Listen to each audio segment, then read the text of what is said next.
If you're at all like me, this is what you do with the sunny summer weekends in San Francisco. You build experimental kite-powered hydrofoils capable of more than 30 knots.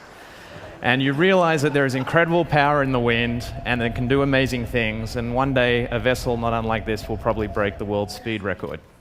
But kites aren't just toys like this. Kites, I'm going to give you a brief history and tell you about the magnificent future of every child's favorite plaything.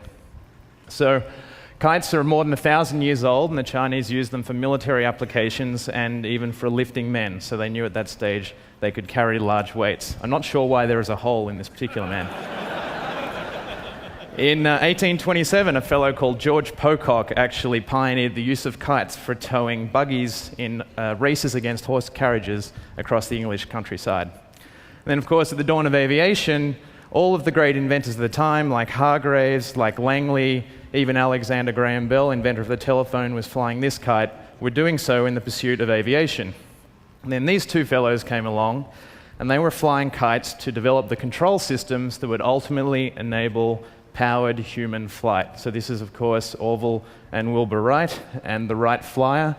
And their experiments with kites led to this momentous occasion where we powered up and took off for the first ever 12-second human flight. And that was fantastic for the future of commercial aviation, but unfortunately it relegated kites once again to be considered children's toys. That was until the 1970s, where we had the last energy crisis.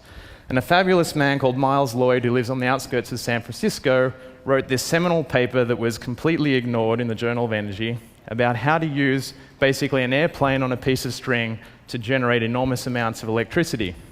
The real key observation he made is that a free-flying wing can sweep through more sky and generate more power in a unit of time than a fixed-wing turbine. So turbines grew, and they can now span up to 300 feet at the hub height, but they can't really go a lot higher, and more height is where the more wind is and more power, as much as twice as much. So cut to now. We still have an energy crisis, and now we have a climate crisis as well. So humans generate about 12 trillion watts or 12 terawatts from fossil fuels, and Al Gore has spoken to why we need to hit one of these targets. And in reality, what that means is in the next 30 to 40 years, we have to make 10 trillion watts or more of new, clean energy, somehow. Wind is the second largest renewable resource after solar, 3,600 terawatts, more than enough to supply humanity 200 times over.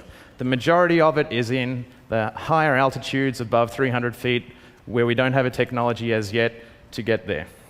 So this is the dawn of the new age of kites.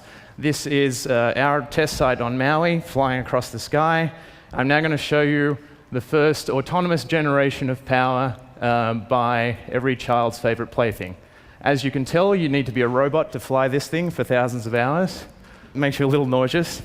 And here we're actually generating about 10 kilowatts, so enough to power probably 5 United States households with a kite not much larger than this piano.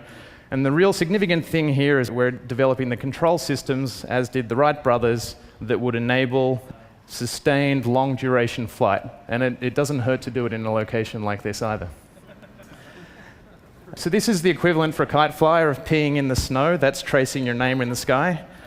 And this is where we're actually going. So we're beyond the 12-second steps, and we're working towards megawatt-scale machines that fly at 2,000 feet and generate tons of clean electricity. So you ask, how big are those machines? Well, this paper plane would be maybe that would be enough to power your cell phone. Your Cessna would be 230 kilowatts. If you'd loan me your Gulfstream, I'll rip its wings off and generate you a megawatt. If you give me a 747, I'll make 6 megawatts, which is more than the largest wind turbines today, and the Spruce Goose would be a 15 megawatt wing. So that is audacious, you say. I agree. But audacious is what has happened many times before in history. This is a refrigerator factory churning out airplanes for World War II.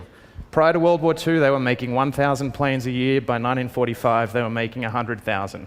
With this factory and 100,000 planes a year, we could make all of America's electricity in about 10 years. So really, this is a story about the audacious plans of young people with these dreams. There are many of us. I'm lucky enough to work with 30 of them, and I think we need to support all of the dreams of the kids out there doing these crazy things. Thank you.